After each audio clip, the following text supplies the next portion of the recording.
শহর থেকে বহু দূরে মাটি আর ধুলোয় মাখা এক ছোট্ট গ্রাম। সেই গ্রামের সবচেয়ে ভাঙা কুঁড়েঘরটির দিকে তাকালে বুকটা ভারী হয়ে যায়। এক টুকরো পুরনো চাদর দিয়ে ঢাকা ভাঙা দরজা। এই ঘরে থাকত আব্দুল্লাহ। তার শরীরে হাড় গোনা যায়, কিন্তু তার কপালে ছিল সিজদার এক অদ্ভুত আলো। এমন আলো যা কোনো ধনী মানুষের মুখে সচরাচর দেখা যায় না। আব্দুল্লাহ ছিল একজন সাধারণ দিনমজুর। ভোর হলেই মাঠে যেত, সারাদিন রোদে পুড়ে ঘামে ভিজে কাজ করত। সন্ধ্যায় ফিরত, যা পেত তাই নিয়ে ঘরে আসত। কখনো কারো সামনে হাত পাতেনি। এটা তার অহংকার ছিল না, এটা ছিল তার ঈমান।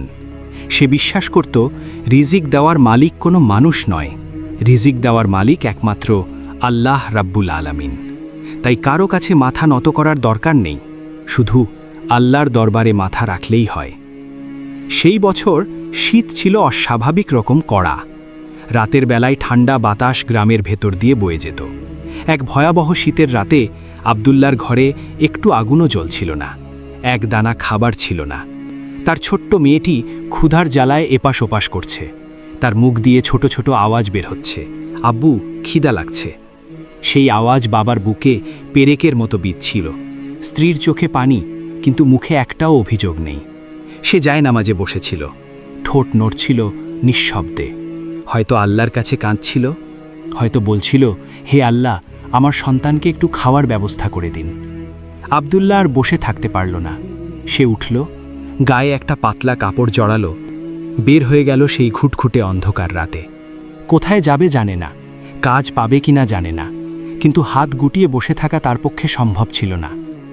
রাস্তা ছিল নিশুতি, মানুষ নেই, আলো নেই, শুধু ঠান্ডা বাতাস আর তার পায়ের শব্দ। হাঁটতে হাঁটতে একসময় আব্দুল্লার পা হঠাৎ থামল। মাটিতে কিছু একটা পড়ে আছে। সে কুড়িয়ে নিল। চামড়ার তৈরি একটি ব্যাগ, মোটা, ভারী। হাতে নিতেই বুঝল ভেতরে কিছু একটা আছে। আব্দুল্লার হাত কাঁপতে শুরু করল। ব্যাগের মুখ খুলে সে হাত ঢুকালো, আর পর মুহূর্তে স্তব্ধ হয়ে গেল।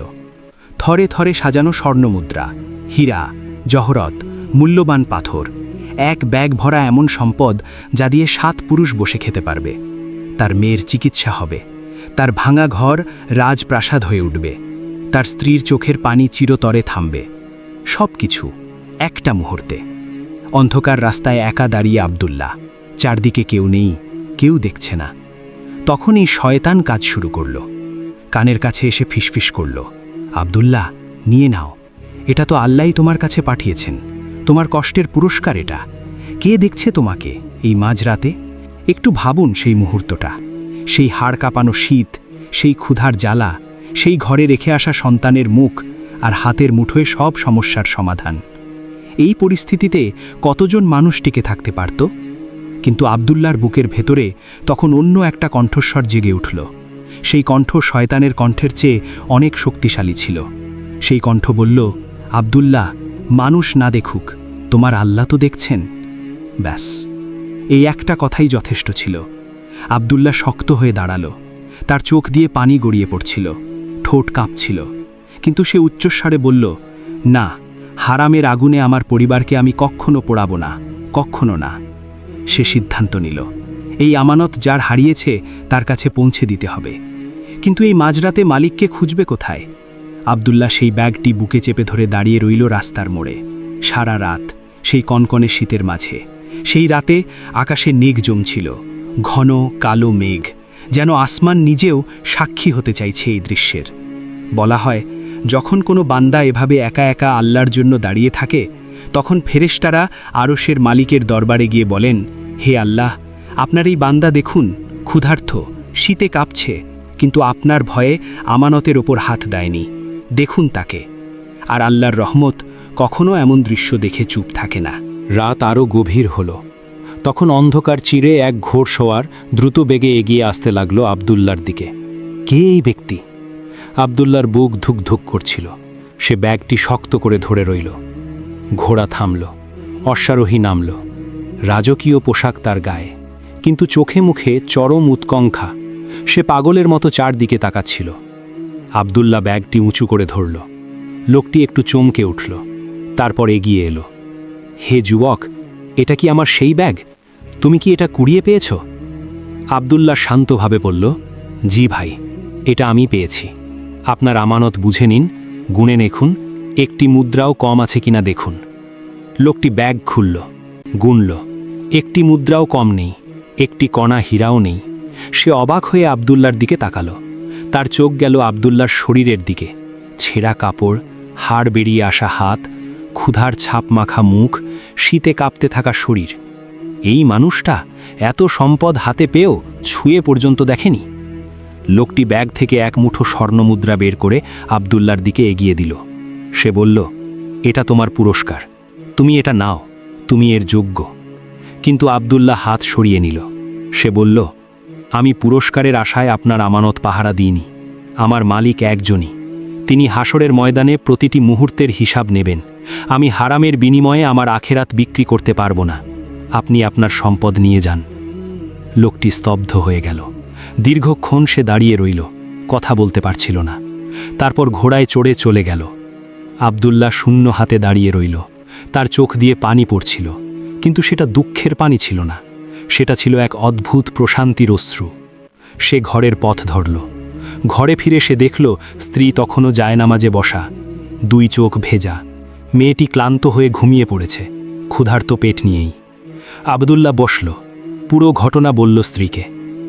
একটা কথা শুনছিল সে, সেই ব্যাগ পাওয়া, সেই সম্পদের পরিমাণ, সারা রাত শীতে দাঁড়িয়ে থাকা, তারপর সব ফিরিয়ে দেওয়া। যে কোনো মানুষ হলে হয়তো বলতো, কেন ফিরিয়ে দিলে? কেন? আমার মেয়ে ক্ষুধায় কাঁদছে, তুমি সব ফিরিয়ে দিয়ে এলে? কিন্তু আব্দুল্লার স্ত্রী একটুও আক্ষেপ করলেন না। তিনি চোখের পানি মুছলেন, তারপর বললেন, আলহামদুলিল্লাহ, আপনি আমার সন্তানের পেটে হারামের আগুন ভরেননি। আল্লাহই আমাদের জন্য যথেষ্ট। ঠিক সেই মুহূর্তে বাইরে আকাশ গর্জে উঠল। বজ্রপাতের আওয়াজ, প্রচণ্ড শব্দে গ্রামের মানুষ জেগে উঠল। সবাই ভয়ে ভেতরে গেল। কিন্তু আব্দুল্লার সেই ভাঙা কুড়ে ঘরের ওপর যেন এক অলৌকিক শান্তির আলো নামছিল। মাঝরাতে হঠাৎ তাদের দরজায় কড়া নাড়ল কেউ। আব্দুল্লাহ উঠল, দরজা খুলল। সে অবাক হয়ে গেল। সেই অশ্বারোহী আবার এসেছে, কিন্তু এবার একা নয়। তার পেছনে বিশাল একটি কাফেলা, উটের পিঠে বোঝাই খাবার, মূল্যবান কাপড়, আসবাব, সম্পদ।